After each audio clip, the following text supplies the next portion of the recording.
Kita masing-masing diuji oleh Allah Subhanahu wa taala dengan berbagai macam ujian yang berbeda-beda, baik ujian bahagia maupun ujian-ujian kesedihan. Beberapa waktu terakhir ini kita mendengar banyak sekali berita-berita kematian para orang tua, para sahabat, teman-teman yang terkena COVID-19. Kenapa Allah tidak membiarkan kehidupan kita tenang, bahagia, datar begitu saja? Hikmah Allah menetapkan musibah kepada kita. Pertama, Allah menguji kadang dengan musibah, terkadang dengan nikmat, untuk melihat siapa yang bersyukur kepada Allah Subhanahu wa taala, siapa yang kufur kepada Allah Subhanahu wa taala, siapa yang bersabar dan siapa yang berputus asa. Seseorang tidak akan teruji keimanannya kalau tidak diberikan ujian demi ujian. Sebagaimana kalau kita sekolah, guru tidak akan pernah tahu kualitas diri kita kalau tidak diberikan ujian demi ujian. Begitu pula dengan kehidupan kita, musibah itu hadir sebagai ujian karena Allah ingin lihat siapakah yang mampu bersabar di antara kita. Kemudian yang kedua, untuk membersihkan hati manusia supaya lepas dari sifat-sifat yang buruk. Karena ketika musibah datang, maka segala kesombongan, ujub itu akan berubah menjadi ketundukan kepada Allah Subhanahu wa taala. Hikmah yang ketiga agar iman kita menjadi kuat, agar kita tahu satu-satunya tempat kita bisa bersandar, bergantung hanya kepada Allah Subhanahu wa taala. Bahwa segala sesuatu tidak ada yang abadi. Orang tua kita tidak abadi. Orang-orang yang kita cintai tidak abadi, tidak bisa bersama-sama terus bersama dengan kita atau menolong kita. Harta kita juga tidak abadi. Posisi segala macam tidak ada yang abadi.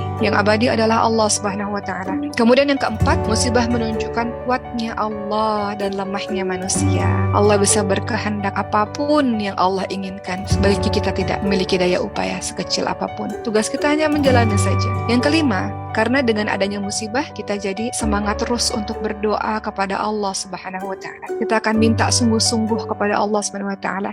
Kita akan bangun di sepertiga malam terakhir untuk merintih kepada Allah Subhanahu wa taala. Kita akan berdoa dengan khusyuk. Terkadang kalau kita dikasih bahagia, dikasih sehat, dikasih seluruhnya lancar, doa kita nggak khusyuk. Yang keenam, musibah itu akan membangunkan seseorang yang sedang lalai. Selama ini lalai, selama ini santai-santai dalam jalani hidup. Kadang kita harus dikasih orang yang kita cintai meninggal dulu, baru kita menyadari betapa pentingnya orang-orang itu di sekitar kita. Betapa pentingnya untuk kita berbuat baik pada orang-orang di sekitar kita sebelum kita menyesal. Ketujuh, nikmat itu baru dirasakan kalau kita mengetahui lawannya. Kita baru merasakan nikmatnya sehat kalau kita sudah mendapatkan sakit. Kadang kita harus dikasih sakit dulu, baru kita bisa menghargai arti sebuah kesehatan.